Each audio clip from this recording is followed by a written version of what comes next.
मुसलमानों का नाम लेकर हिंदू कार्ड खेला है और यह एक नए तरह का लेकिन बहुत ही उग्र ध्रुवीकरण है जिसे आज पूरा देश ब्लैक और व्हाइट में देख रहा है। अब हम पाखंडी झारखंडी बनके वोट मांगेंगे और हमारा साथ देंगे ये लोग।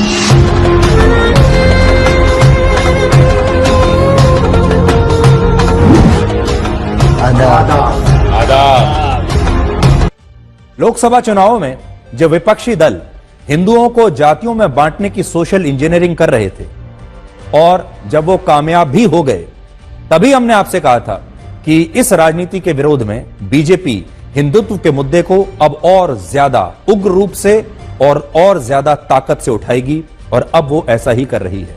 लोकसभा के जो नतीजे आए हैं उसके बाद बीजेपी के पास और कोई चारा नहीं था कि वो अपने इस हिंदुत्व के एजेंडे को और ज्यादा विशाल बनाए, बड़ा बनाए, इसमें और ताकत झोंक दे, इसे और ज्यादा साफ साफ उग्र रूप से लोगों के सामने पेश करे। लेकिन एक बात यहां पर स्पष्ट करना चाहते हैं कि हम इन दोनों में से किसी भी राजनीति का समर्थन नहीं करते। राजनीति विकास के नाम पर होनी चाहिए, सौहार्द के नाम पर होनी चाहिए, बल्कि हम आज सिर्फ आपको यह बताने की कोशिश कर रहे हैं कि भारत की राजनीति अब धीरे धीरे कितनी विभाजनकारी होती जा रही है और यह सब कुछ वोटों के लिए हो रहा है, सत्ता के लिए हो रहा है। आज के जमाने में इस तरह की राजनीति दुखद मानी जाएगी। लोकसभा चुनाव में प्रधानमंत्री मोदी ने कहा था कि हिंदुओं का मंगलसूत्र, महिलाओं का मंगलसूत्र खतरे में है, उनकी जमीनें खतरे में है। लेकिन अब बीजेपी झारखंड और महाराष्ट्र के चुनाव में सीधे सीधे ये कह रही है कि अब मंगलसूत्र नहीं, जमीनें नहीं, आपका घर नहीं, आपकी प्रॉपर्टी नहीं, बल्कि हिंदुओं का पूरा की पूरा अस्तित्व ही खतरे में है। अब देश की राजनीति में दो नए फॉर्मूले आए हैं, जिनमें एक फॉर्मूला तो पुराना है। विपक्ष का फॉर्मूला है रेवड़ी प्लस अल्पसंख्यक, जबकि बीजेपी का नया फॉर्मूला है रेवड़ी प्लस बहुसंख्यक। इस फर्क को आप समझिए, यानी रेवड़ियां तो दोनों को ही बांटनी पड़ेगी। रेवड़ियों के बिना आप चुनाव नहीं जीत सकते, चाहे आपकी पार्टी कुछ भी हो। लेकिन विपक्ष रेवड़ियां बांट रही है और साथ में अल्पसंख्यक कार्ड खेल रही है। बीजेपी भी उतनी ही रेवड़ियां बांट रही है, लेकिन बहुसंख्यक कार्ड खेल रही है और इस तरह का बहुसंख्यक कार्ड पहली बार देखने को मिल रहा है।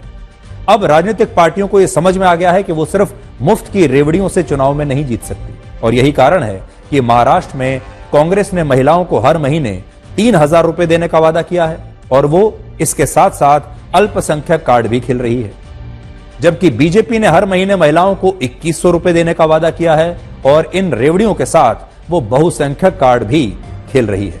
और दोनों ही विपक्ष और बीजेपी दोनों ही ये कह रहे हैं, विपक्ष कहता है अल्पसंख्यकों को, मुसलमानों को अगर हमें वोट नहीं दिया तो बीजेपी आ जाएगी, आप सब खतरे में आ जाएंगे। और बीजेपी अब यह कह रही है कि अगर हमें वोट नहीं दिया तो फिर हिंदू खतरे में आ जाएंगे, बहुसंख्यक ही खतरे में आ जाएंगे। सोचने वाली बात यह है कि भारत में 80% बहुसंख्यक हिंदुओं को अब 15% मुस्लिम अल्पसंख्यकों से खतरा पैदा हो गया है और यह कहा जा रहा है कि अल्पसंख्यक आबादी बहुसंख्यक आबादी के अस्तित्व को निगल जाएगी। और यही इस देश की राजनीति का नया युग है आपके लिए, जब 80% हिंदू बहुसंख्यक आबादी खतरे में है और अगर उसे सेफ रहना है तो फिर उसे एक रहना होगा, ऐसा कहा जा रहा है। एक जमाना था जब भारत में अल्पसंख्यक मुसलमानों को असुरक्षित और खतरे में बताया जाता था। पूरी दुनिया में ये जो लाइन थी ये सुपरहिट थी। सभी ये कहते थे कि भारत में मुसलमान असुरक्षित हैं, अल्पसंख्यक असुरक्षित हैं और उन्हें खतरा है, उन्हें डर लगता है, वो डरे हुए हैं, ये कहा जाता था। लेकिन अब देखिए, अब पहली बार बहुसंख्यक हिंदुओं को अल्पसंख्यकों से खतरा बताया जा रहा है।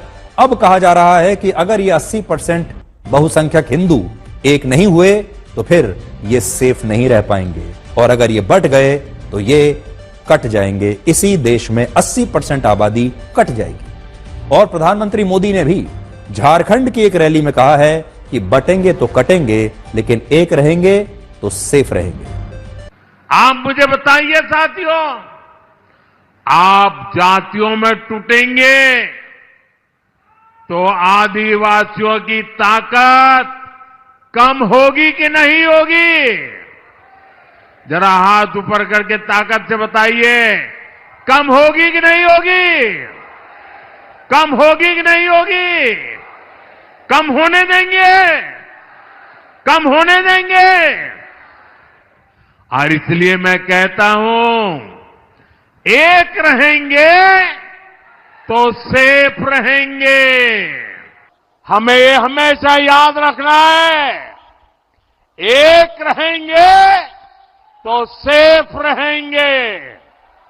कुछ लोग समाज को जाति में, धर्म में, भाषा में, ऊंच और नीच में, स्त्री और पुरुष में, गांव और शहर में न जाने किस प्रकार से टुकड़े टुकड़े टुकड़े में बांटने की साजिश चल रही है। जरूरी है कि देश विरोधियों की इस चेष्टा को हम उसकी गंभीरता को समझे। नहीं, हम बोले, मेरे भाषण में भी बोला ना, एक है तो सेफ है, वो बोल रहे हैं, बटेंगे तो कटेंगे योगी बोल रहे हैं। पहले मैं उन दोनों में डिसाइड कर लेने दो, क्या बटेंगे तो कटेंगे स्लोगन चलेगा, क्या एक है तो सेफ है चलेगा।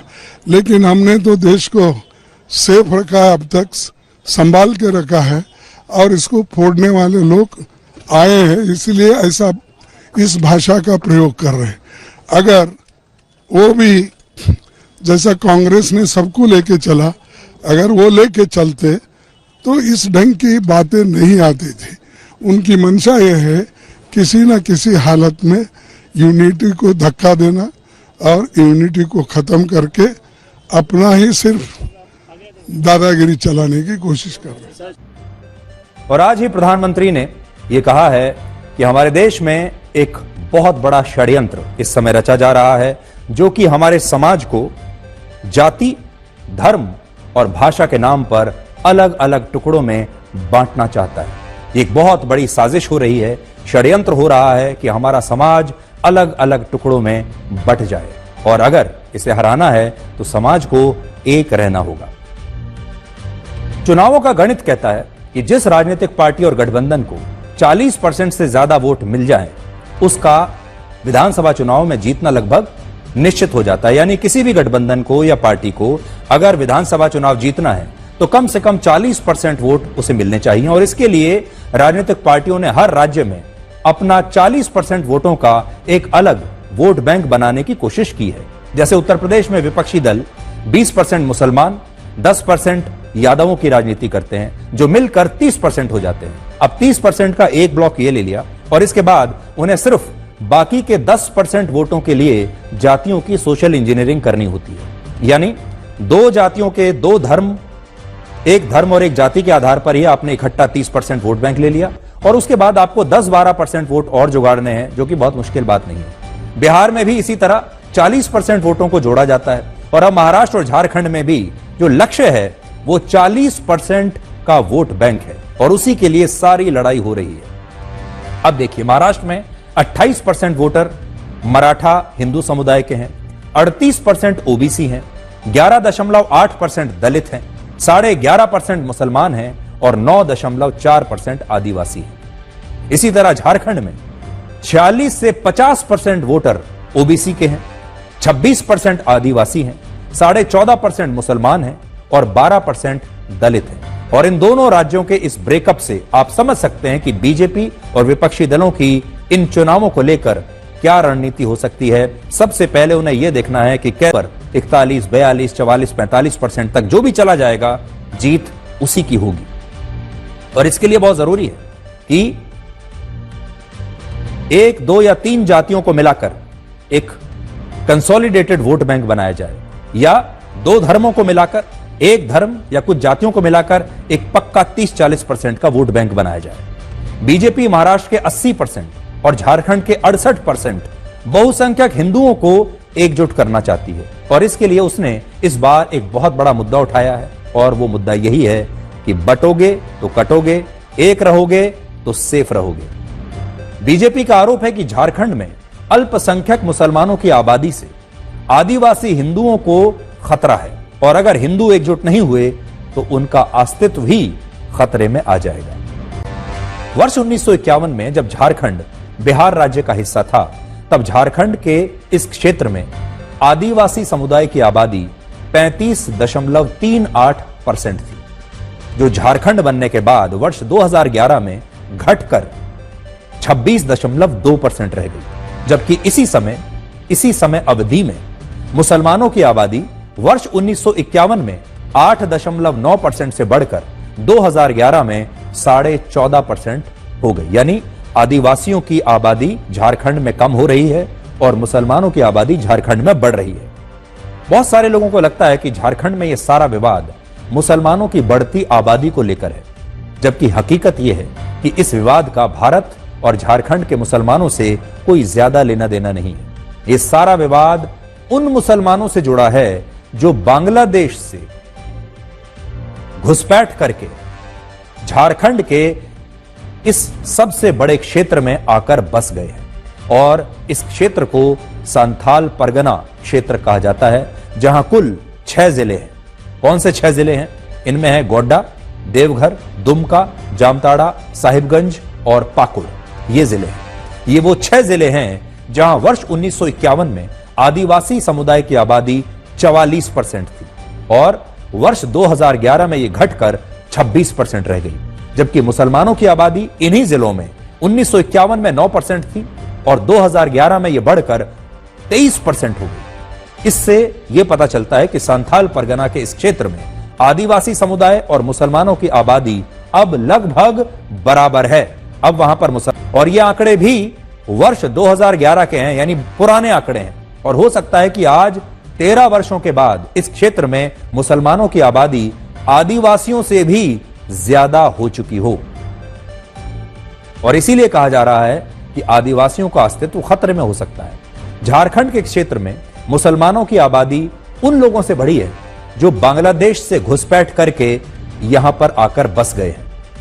संथाल परगना के इस क्षेत्र में जो 6 जिले हैं, उनमें पाकुड़ जिले की सीमा बांग्लादेश की सीमा से सिर्फ 10 किलोमीटर दूर है और यह 10 किलोमीटर का इलाका भी पश्चिम बंगाल में पड़ता है, जो वहां के मुर्शिदाबाद जिले में आता है।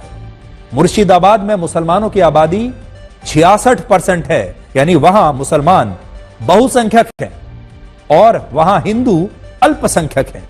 हिंदुओं की आबादी यहां पर सिर्फ 33% है और आरोप लगता है कि बांग्लादेश से जो मुसलमान घुसपैठ करके पश्चिम बंगाल के मुर्शिदाबाद में आए, उनमें से वहां हिंदू अल्पसंख्यक, उससे वहां पर जो हिंदू हैं उसकी वजह से वो अल्पसंख्यक हो गए और अब मुर्शिदाबाद की सीमा से लगने वाले झारखंड के संथाल परगना क्षेत्र में भी यही हो रहा है।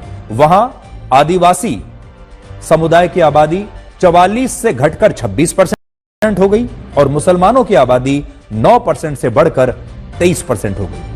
तो मुर्शिदाबाद का इलाका, वहां पर मुसलमान जो हैं वो बहुसंख्यक हैं, हिंदू अल्पसंख्यक हैं। संथाल परगना, यहां पर भी अब हिंदू यानी आदिवासी अल्पसंख्यक होते जा रहे हैं। संथाल परगना के इस इलाके में आदिवासियों की आबादी को संरक्षित रखने के लिए एक बहुत बड़ा कानून लाया गया, जिसका नाम है संथाल परगना टेनेंसी एक्ट। इस कानून के तहत संथाल परगना के इलाके में आदिवासी समुदाय के लोग ना तो अपनी जमीनें किसी और को बेच सकते हैं और ना ही इन जमीनों को लीज पर दिया जा सकता है। यह इसलिए किया गया ताकि ये सारी की सारी जो जमीन है ये आदिवासियों के पास ही रहे। बाहर किसी और धर्म के लोग, कहीं बाहरी लोग यहां पर आकर अपनी जमीन ना खरीद पाएं, जिससे कि आदिवासियों का प्रभुत्व इस इलाके में बना रहे। इसलिए यह कानून लाया गया। लेकिन हमारी टीम जब इस इलाके में गई तो हमने ऐसी कई मस्जिद और मदरसे देखे जिनका निर्माण पिछले कुछ वर्षों में हुआ है और इससे यह सवाल उठता है कि जब आदिवासी इस इलाके के अपनी जमीनों को बाहरी व्यक्ति को बेच ही नहीं सकते, तो यहां इन जमीनों पर ये मस्जिदें आखिर बन कैसे गई? तो इसके पीछे एक बहुत बड़ी साजिश हो सकती है। असल में बहुत सारे मामलों में जब मुस्लिम पुरुषों की शादी आदिवासी समुदाय की महिलाओं से हो जाती है तो वो मुस्लिम पुरुष आदिवासी महिलाओं की जमीनों के केयर टेकर बन जाते हैं और इस तरह से ये जमीनें एक खास वर्ग के लोगों द्वारा इस्तेमाल होने लगती है। तो इससे क्या आपको समझ में आ रहा है कि जो बाहर से आने वाले मुस्लिम पुरुष हैं वो झारखंड में आदिवासी महिलाओं से शादी कर रहे हैं। इसलिए शादी कर रहे हैं ताकि उन आदिवासी परिवारों की जो जमीनें हैं उस पर उनका कब्जा हो जाए। इसके अलावा हमें यह भी पता चला कि इस क्षेत्र में बांग्लादेश से अवैध रूप से घुसपैठ करके आए मुसलमानों के लिए अपना आधार कार्ड और वोटर आईडी कार्ड बनवाना बहुत आसान काम है। और कुछ इलाके तो ऐसे हैं जहां मुस्लिम पुरुषों ने गांव की हिंदू महिला सरपंच से ही शादी कर ली और अब गांवों की सत्ता, जमीन नहीं बल्कि पूरे गांवों की सत्ता ही इन मुसलमानों के पास आ गई। यह सारा मामला झारखंड के हाई कोर्ट में उठ चुका है और इस मामले में मुख्यमंत्री हेमंत सोरेन की भूमिका को लेकर इसलिए सवाल उठे हैं क्योंकि हेमंत सोरेन इसी संथाल परगना क्षेत्र से आते हैं और उन पर यह आरोप लगा कि उन्होंने इस मुद्दे को गंभीरता से नहीं लिया क्योंकि उन्हें चुनाव में इन घुसपैठियों के वोट मिलते हैं। और देखिए, बीजेपी ने बिल्कुल साफ तौर पर अपने विज्ञापन में इसी मुद्दे को उठाने की कोशिश की है। आज आप सबको संथाल परगना क्षेत्र से हमारी ये ग्राउंड रिपोर्ट देखनी चाहिए और सोचना चाहिए कि कैसे संथाल परगना के इस इलाके में हिंदुओं के बंटने से, आदिवासियों के बंटने से उनकी आबादी सिकुड़ कर रह गई है।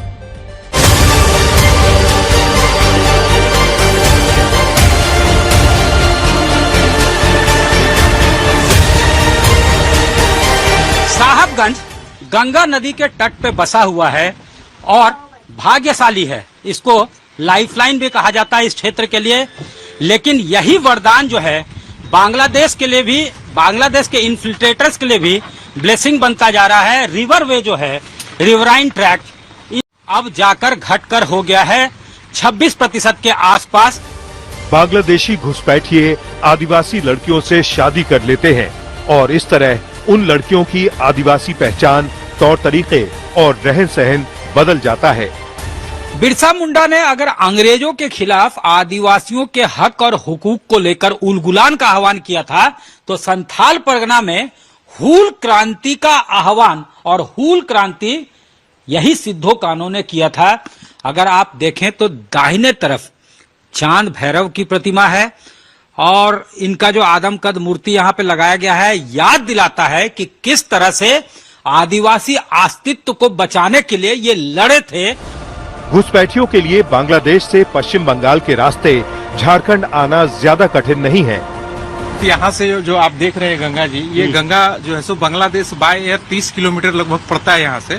और ये गंगा जो है बहुत ही अच्छा रास्ता बांग्लादेशियों का एक आने का। साहेबगंज और पाकुड़ सहित यहाँ झारखंड में एंट्री का बहुत बड़ा पॉइंट है ये बांग्लादेशियों का।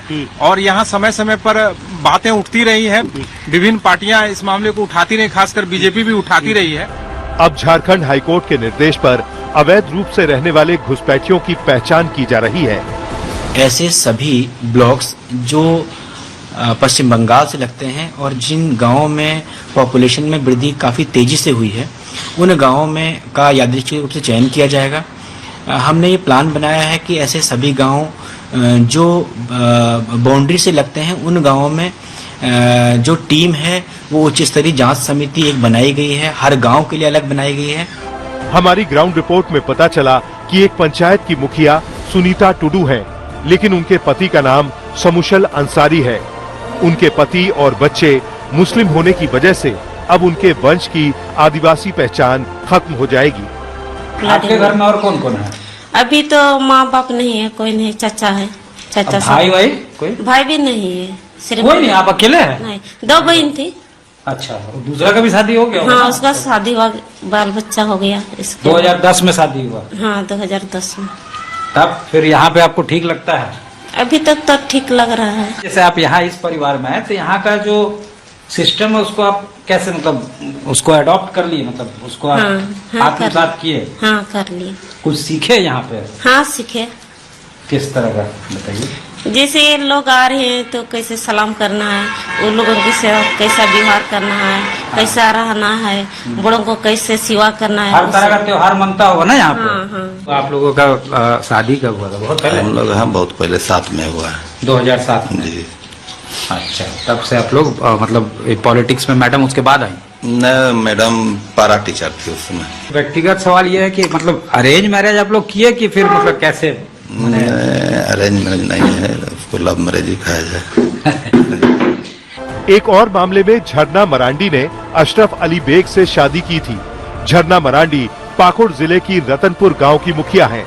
अब उनके बच्चे मरांडी की जगह बेग टाइटल लगाते हैं।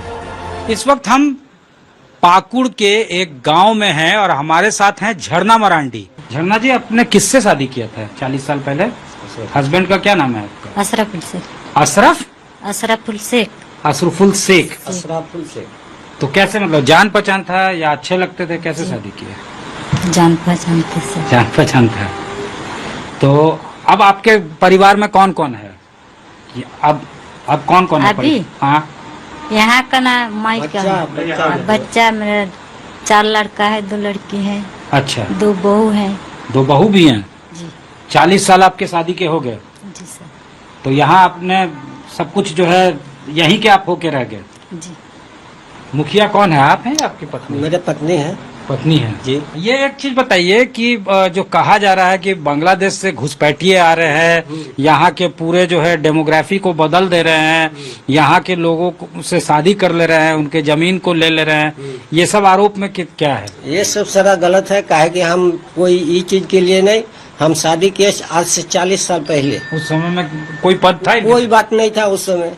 अभी हमारा लड़का बच्चा हो गया, लड़का का शादी दे दिए। साहिबगंज से प्रवीण और पाकुड़ से कुंदन के साथ सत्यजीत कुमार, आज तक। इस खबर में आज एक नया शब्द छिपा हुआ है और अब भारत की राजनीति में यह नया शब्द आने वाले समय में आपको शायद और ज्यादा सुनने को मिलेगा और वो शब्द है Hindu phobia.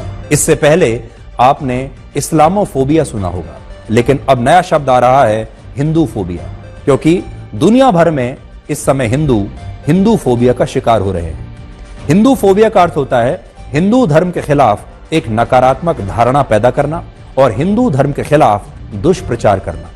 Canada, America, Britain, Australia और यहां तक कि अब भारत में भी बहुत सारे लोग आज हिंदू फोबिया का शिकार हैं और ये वही लोग हैं जो इस्लामोफोबिया के खिलाफ बड़े बड़े अभियान चलाते थे, लेकिन अब वहां पर वैसा ही अभियान हिंदुओं के लिए चल रहा है।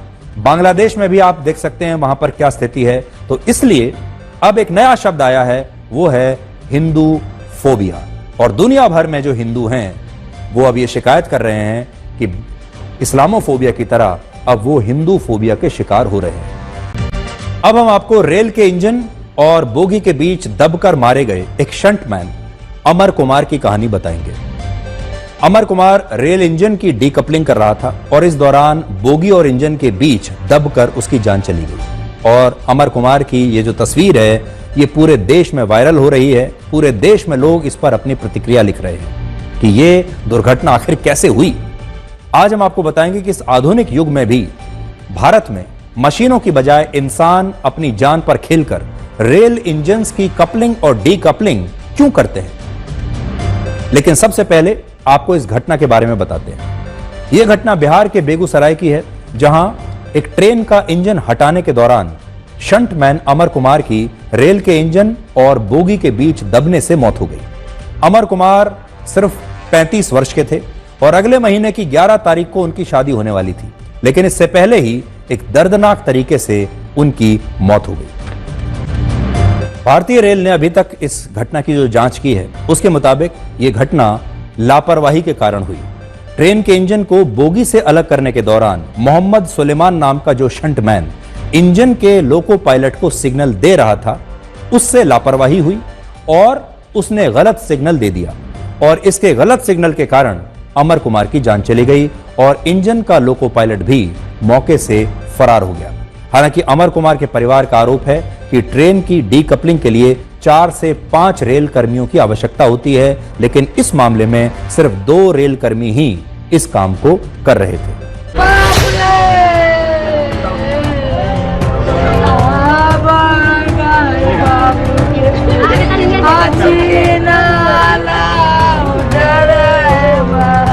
जो हमारे बेटा के ड्यूटी दिया या ड्राइवर उनको बेटा के पीछा है, स्टेशन मास्टर सबके हाथ है। हम देखने नहीं, लेकिन सबका हाथ है। 2 साल से ड्यूटी कर रहा था, इतना सीनियर आदमी है, इतना सीनियर आदमी को नहीं भेज के इसको मरने के लिए भेजा, और मरने के लिए भेजा तो ये स्टेशन मास्टर और जो है, ये जो है स्टेशन मास्टर गार्ड कैसा जो है, गार्ड को नहीं, लेकिन जो है लोको पायलट इसके साथ जो था सीनियर सुलेमान, वो कैसा इंसान है?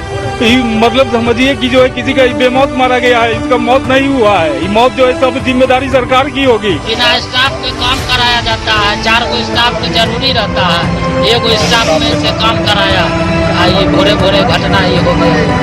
लड़का कपलिंग काटने के लिए गया, कपल किया इंजन आगे तेल भरने के लिए आगे हुआ, और आदमी के कमी के कारण, मेरा तो सीधा कहना है कि आदमी कम होने के कारण सिग्नल दिए बिना ही इंजन बैक हो गया, जिसके कारण वो बफर में फंस गया, वो निकल नहीं पाया। तो एज एन एक्सीडेंट ट्रीट करते हुए और इसका इंक्वायरी ऑर्डर किया, ऑफिसर लेवल पे इसकी इंक्वायरी करेंगे। हमारी वर्किंग में कहाँ कुछ कमी रह गई, जांच से हम उसको आइडेंटिफाई करने की कोशिश कर रहे हैं, और उसके लिए क्या करेक्टिव एक्शन लेना है और क्या अनुशासनात्मक कार्रवाई करनी, दोनों के ऊपर हम लोग कार्य कर रहे हैं।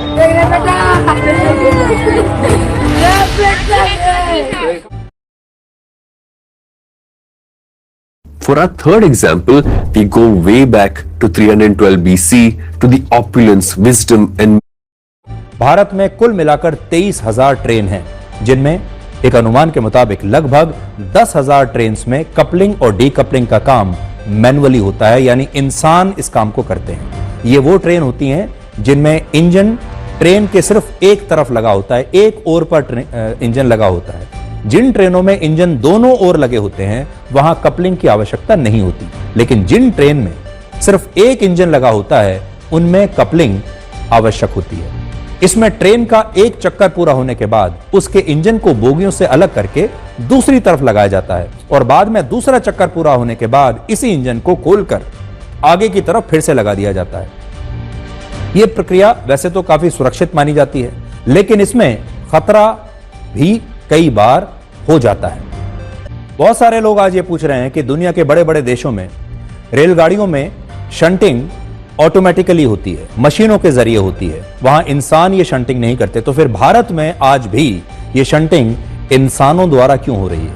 तो ऐसा नहीं है कि भारत में शंटिंग के लिए ये आधुनिक व्यवस्था नहीं है।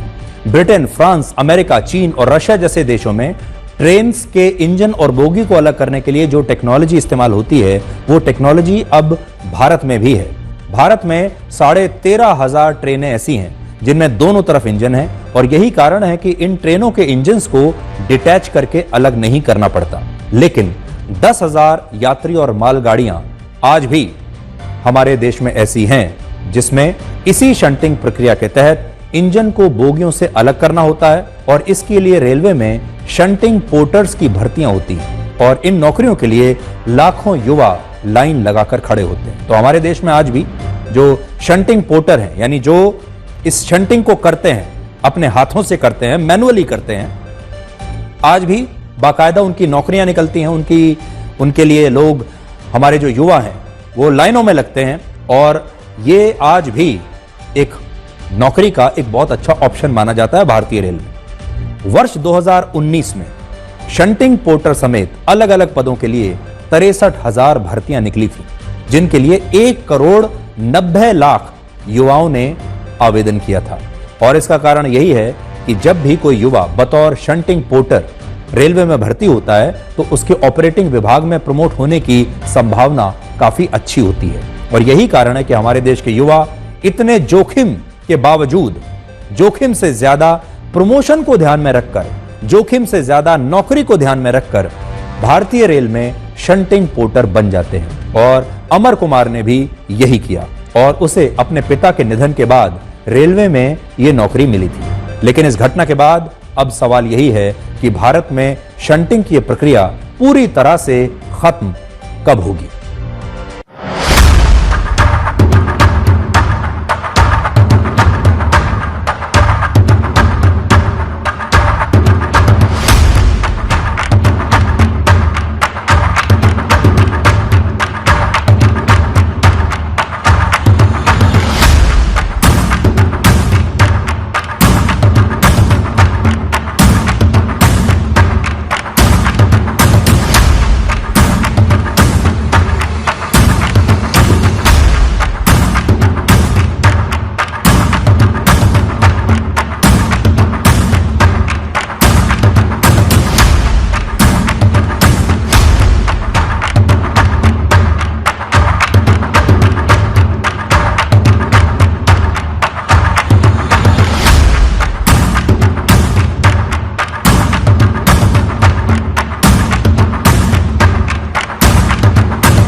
और अब आपको यह बताते हैं कि क्या शेख हसीना अब भी बांग्लादेश की प्रधानमंत्री हैं और क्या अब भारत में शेख हसीना की मुश्किलें बढ़ने वाली हैं, और क्योंकि डोनाल्ड ट्रंप अब अमेरिका के अगले राष्ट्रपति होंगे तो क्या बांग्लादेश में शेख हसीना को उससे कुछ फायदा मिलने वाला है। बांग्लादेश की अंतरिम सरकार ने कहा है कि वो पूर्व प्रधानमंत्री शेख हसीना को अब भारत से वापस लाने के लिए इंटरपोल की मदद लेगी।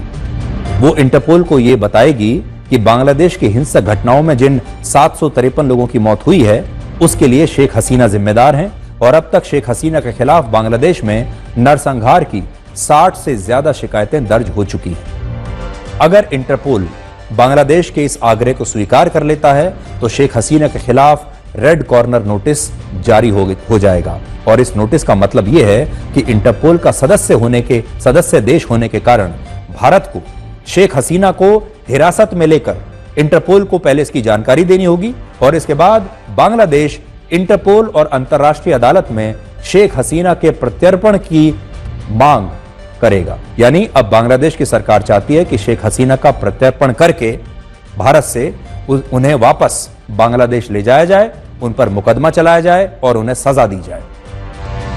मोहम्मद यूनुस की सरकार का कहना है कि शेख हसीना ने ही प्रधानमंत्री रहते हुए बांग्लादेश में 750 लोगों की हत्याएं करवाई, और अब बांग्लादेश उन्हें उनके इन अपराधों की सजा देना चाहता है। दूसरी तरफ शेख हसीना ने भी एक नया दांव चला है जो मोहम्मद यूनुस की सरकार को अस्थिर कर सकता है, और वो नया दांव क्या है वो मेरे हाथ में है, अभी आपको मैं बताता हूं। शेख हसीना ने अपनी पार्टी बांग्लादेश आवामी लीग की तरफ से एक आधिकारिक बयान जारी किया है जिसमें उन्होंने बांग्लादेश की प्रधानमंत्री होने के नाते डोनाल्ड ट्रंप को अमेरिका का 47वां राष्ट्रपति चुने जाने पर बधाई दी है, और लिखा है कि वो अमेरिका और बांग्लादेश के बीच द्विपक्षीय रिश्तों को मजबूत करने के लिए प्रतिबद्ध है। यानी इस चिट्ठी में शेख हसीना कह रही हैं कि वो आज भी बांग्लादेश की प्रधानमंत्री हैं, और बांग्लादेश के प्रधानमंत्री के तौर पर वो चिट्ठी लिख रही हैं, और आगे भी भविष्य में भी वही प्रधानमंत्री रहेंगी। उन्होंने अपना पद नहीं छोड़ा है, उन्होंने इस्तीफा नहीं दिया है, और वो आज भी बांग्लादेश की प्रधानमंत्री हैं। तो देखिए, इसमें बांग्लादेश आवामी लीग की तरफ से जो एक प्रेस रिलीज जारी की गई है जिसमें लिखा है the president of the Bangladesh Awami League, और फिर लिखा है prime minister Sheikh Hasina has congratulated Donald Trump on his election as the 47th president of the United States of America. और फिर वो ये कह रही हैं कि दोनों देशों के बीच जो रिश्ते मजबूत करने की कोशिश है उसमें वो एक महत्वपूर्ण योगदान देंगे। ये शेख हसीना का एक ऐसा दांव है जो बांग्लादेश में मोहम्मद यूनुस की अंतरिम सरकार को अस्थिर कर सकता है। इसमें उन्होंने लिखा है president of the Bangladesh Awami League, और फिर ब्रैकेट में डाला है प्राइम मिनिस्टर शेख हसीना। असल में मोहम्मद यूनुस ने शुरुआत से ही डोनाल्ड ट्रंप का विरोध किया है और उन्हें अमेरिका में हिलरी क्लिंटन और डेमोक्रेटिक पार्टी की एक कठपुतली माना जाता है। तो बड़ी बात यह है कि डोनाल्ड ट्रंप अब बांग्लादेश के प्रति क्या सोच रखते हैं और मोहम्मद यूनुस के प्रति वो क्या सोच रखेंगे। डोनाल्ड ट्रंप शेख हसीना के प्रति ज्यादा झुकाव रखेंगे या फिर जो बांग्लादेश की इस समय अंतरिम सरकार है उसके प्रति। अब देखिए कैसे। वर्ष 2016 के राष्ट्रपति चुनावों में जब डोनाल्ड ट्रंप पहली बार हिलरी क्लिंटन को हराकर अमेरिका के राष्ट्रपति बने थे, तब मोहम्मद यूनुस ने ट्रंप की जीत को दुनिया के लिए एक सूर्य ग्रहण जैसा बताया था। मोहम्मद यूनुस ने न सिर्फ ट्रंप के खिलाफ बयान दिए बल्कि उनकी दो अलग अलग संस्थाओं ने हिलरी क्लिंटन को ट्रंप के खिलाफ चुनाव लड़ने के लिए चंदा भी दिया और इसके बदले में हिलरी क्लिंटन ने मोहम्मद यूनुस की काफी मदद की। वर्ष 2011 में जब शेख हसीना ने उन्हें ग्रामीण बैंक की जिम्मेदारियों से मुक्त किया था, तब उस समय हिलरी क्लिंटन ने शेख हसीना को फोन करके मोहम्मद यूनुस की सिफारिश की थी और कहा था कि उन्हें मत हटाइए, उनके खिलाफ कोई एक्शन मत लीजिए। वर्ष 2010 में जब मोहम्मद यूनुस को अमेरिका में कांग्रेशनल गोल्ड मेडल से सम्मानित किया गया, तब भी हिलरी क्लिंटन अमेरिका की विदेश मंत्री थी और वो वर्ष 2007 से ही मोहम्मद यूनुस को यह पुरस्कार दिलवाने की कोशिश कर रही थी। और ऐसा कहा जाता है कि मोहम्मद यूनुस को अंतरिम सरकार का प्रमुख बनाने में हिलरी क्लिंटन ने काफी बड़ी भूमिका निभाई है। ये तस्वीरें इसी साल 25 सितंबर की हैं, जब मोहम्मद यूनुस क्लिंटन परिवार के क्लिंटन ग्लोबल इनिशिएटिव कार्यक्रम में शामिल हुए थे और लोगों ने यह पूछा था कि क्या बांग्लादेश के इस पूरे राजनीतिक घटनाक्रम के साथ हिलरी क्लिंटन की भी कोई भूमिका जुड़ी हुई है।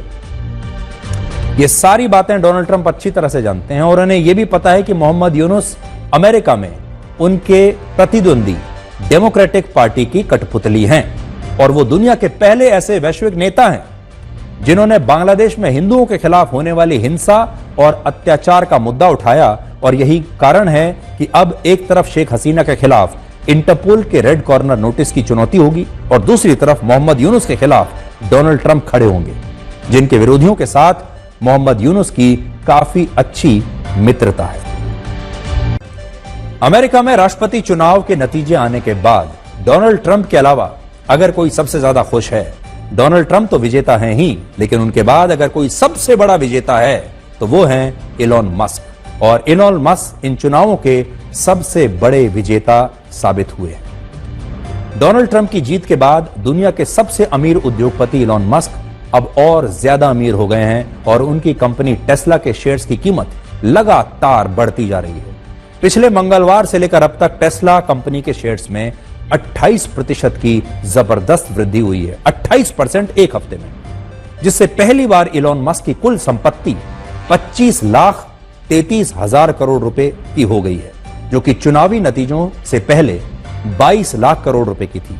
यानी उन्हें ट्रंप की जीत के बाद से 3,33,000 करोड़ रुपए का फायदा हो चुका है। वर्ष 2022 के बाद पहली बार उनकी कंपनी टेस्ला की कुल मार्केट वैल्यू 82 लाख करोड़ रुपए हो गई है। इलॉन मस्क ने डोनाल्ड ट्रंप को जिताने के लिए चुनाव में लगभग 1,000 करोड़ रुपए खर्च किए थे और तब इसके लिए उनकी काफी आलोचना हुई थी, लेकिन अब पूरी दुनिया देख रही है कि इलॉन मस्क इन चुनावों में कैसे सबसे बड़े विजेता के रूप में उभर कर आए हैं। डोनाल्ड ट्रंप ने अपनी जीत के बाद पहली बार बुधवार को यूक्रेन के राष्ट्रपति जेलेंस्की से लगभग 25 मिनट तक फोन पर बात की और इस पूरी बातचीत के दौरान इलॉन मस्क ट्रंप के साथ खुद मौजूद रहे। सूत्रों के मुताबिक जेलेंस्की ने स्टारलिंक की ओर से दी जाने वाली सैन्य सुविधाओं को लेकर इलॉन मस्क को धन्यवाद दिया और इस बात से आप समझ सकते हैं कि भविष्य में अगर ट्रंप रशिया और यूक्रेन के बीच युद्ध रुकवाने के लिए कोई कदम उठाते हैं तो उसमें भी इलॉन मस्क की भूमिका काफी अहम होने वाली है। यानी डोनाल्ड ट्रंप जो बड़ी बैठकें कर रहे हैं, बड़े बड़े नेताओं के साथ बात कर रहे हैं, उनके साथ फोन पर बात कर रहे हैं, उस दौरान भी इलॉन मस्क उनके साथ मौजूद रहते हैं। इसका मतलब यह है कि कैसे इलॉन मस्क उनके एक सबसे करीबी सलाहकार या एडवाइजर के तौर पर उभर रहे हैं और इलॉन मस्क की जो शक्ति है पहले के मुकाबले कहीं ज्यादा बढ़ गई है। भारत में भी इसका एक असर हो सकता है। इससे हो सकता है कि भारत में टेस्ला की मैन्युफैक्चरिंग को लेकर नए रास्ते खुल जाएं, जिससे शायद जब कुछ वर्षों के बाद जब अगले चुनाव होंगे भारत में और अगली बार चुनाव होगा अमेरिका में, क्योंकि एक ही साल में ये दोनों चुनाव होंगे, तो हो सकता है तब तक हमारे देश की सड़कों पर टेस्ला की इलेक्ट्रिक गाड़ियां और साइबर ट्रक चलते हुए आपको दिखाई देंगे। तो आप हैरान मत होइएगा कि आने वाले कुछ समय में टेस्ला की धमाकेदार एंट्री भारत में हो जाए, इलॉन मस्क की धमाकेदार एंट्री भारत के बाजारों में हो जाए और जब तक अगला चुनाव होगा भारत में लोकसभा का और अमेरिका में जो राष्ट्रपति का चुनाव होगा, तब तक आप में से बहुत सारे लोग यहां भारत में ही टेस्ला का साइबर ट्रक चला रहे होंगे। अब हम आपको यह बताएंगे कि नवंबर के दूसरे हफ्ते में भी नहीं हो रहा है। आज जब आप हमें इस समय देख रहे हैं तो आप में से कितने लोगों ने कोई गर्म कपड़ा पहना है? आप में से कितने लोग रजाई या कंबल ओढ़कर बैठे हैं? आप में से कितने लोगों ने कोई गर्म जैकेट पहनी है, कोई गर्म स्वेटर पहना है, या फिर आप वैसे ही हैं जैसे कपड़े पहनकर आप गर्मियों में रहते हैं? इस बार दिवाली चली गई, नवंबर का दूसरा हफ्ता भी जाने वाला है, लेकिन सर्दी का कोई नामो निशान नहीं। और अब नवंबर की जलन से हर शख्स परेशान सा क्यों है? आपने नोट किया होगा कि आज से नवंबर महीने का दूसरा हफ्ता शुरू हो चुका है और आपने अभी तक अपने गर्म कपड़े निकाले नहीं है। दिल ही नहीं कर रहा है गर्म कपड़े पहनने का। इसकी वजह यह है कि नवंबर के दूसरे हफ्ते में भी सर्दी का एहसास दूर दूर तक है ही नहीं। कुछ साल पहले तक नवंबर महीने के पहले हफ्ते में अधिकतम तापमान 23 से 25 डिग्री सेल्सियस हुआ करता था, लेकिन इस बार यह तापमान 28 से 31 डिग्री सेल्सियस है, जो सामान्य तापमान से 3 से 4 डिग्री ज्यादा है। और आज भी भारत के ज्यादातर घरों में पंखे चल रहे हैं। पंखा नहीं चलाएंगे तो आपको गर्मी लगेगी। जब किसी क्षेत्र का तापमान सामान्य तापमान से ज्यादा होता है तो उस क्षेत्र में गर्मी बढ़ने लगती है। मौसम का पैटर्न पूरी तरह से बदल जाता है। गांवों की तुलना में शहरों में इस गर्मी का एहसास ज्यादा होता है, क्योंकि शहरों का इंफ्रास्ट्रक्चर कंक्रीट का होता है। शहरों में आबादी ज्यादा है, ज्यादातर घरों में एयर कंडीशनर्स लगे हुए हैं, पेड़ पौधे और हरियाली लगातार कम होती जा रही है और वाहनों की संख्या के कारण शहरों में धुआं और प्रदूषण खतरनाक श्रेणी में है। देश के ज्यादातर राज्यों में अब नवंबर का महीना उतना ठंडा नहीं है जितना ये आज से कुछ साल पहले तक हुआ करता था। नवंबर में एक गुलाबी सर्दी आ जाया करती थी, जो अब मिसिंग है। सर्दियों में पड़ने वाली इस गर्मी के 3 बड़े कारण हैं, जिनमें पहला बड़ा कारण है सामान्य से कम या ना के बराबर बारिश। सर्दियों की शुरुआत बारिश के साथ होती है और यह बारिश तब होती है जब मौसम में कोई डिस्टर्बेंस यानी विक्षोभ पैदा होता है, और इनमें भी उत्तर भारत के राज्यों में वेस्टर्न डिस्टर्बेंस सबसे महत्वपूर्ण है, जिससे हिमालय के क्षेत्र में बर्फबारी होती है और इस बर्फबारी के कारण उत्तर भारत के राज्यों में बारिश होती है और फिर तापमान गिरने लगता है, ठंड शुरू हो जाती है बर्फबारी के साथ। लेकिन पिछले कुछ वर्षों से यह पैटर्न बदल गया है। अब वेस्टर्न डिस्टर्बेंस से पैदा होने वाले तूफान ज्यादा शक्तिशाली नहीं होते। इसके कारण उत्तर भारत के मैदानी इलाकों में अक्टूबर और नवंबर महीने में ना के बराबर बारिश होती है। क्योंकि इस दौरान बारिश ही नहीं हुई, इसलिए तापमान बढ़ने से सर्दियों में भी सर्दी का एहसास होता ही नहीं। जैसे इस बार दिल्ली और उत्तर पश्चिमी भारत के जिन इलाकों में सामान्य से 80% कम बारिश हुई, वहां नवंबर का दूसरा हफ्ता भी मार्च के महीने जितना ही गर्म है। मौसम विभाग का कहना है कि 16 से 21 नवंबर के बीच एक नया वेस्टर्न डिस्टर्बेंस पैदा होगा, लेकिन यह भी इतना ताकतवर नहीं होगा कि इससे उत्तर भारत में सर्दियों की शुरुआत हो जाए। इसलिए अगर आपने अभी तक अपने गर्म कपड़े नहीं निकाले हैं तो अभी 1-2 हफ्ता और रुक सकते हैं। इस गर्मी का दूसरा बड़ा कारण है प्रदूषण, और अब हमारे देश में प्रदूषण की एक नई ऋतु आ गई है, जो देश के लोगों से उनकी जीवन आयु के औसतन 5 वर्ष छीन रही है। इसके अलावा मौसम जानलेवा होता जा रहा है। पिछले 9 महीनों में भीषण गर्मी, शीतलहर, तूफान और सूखे जैसी प्राकृतिक आपदाओं के कारण हमारे देश में 3238 लोगों की मौत हो चुकी है। जिंदगी में अगर आपके चाहने वाले कम हैं तो कोई बात नहीं, लेकिन आपसे जलने वालों की कमी नहीं होनी।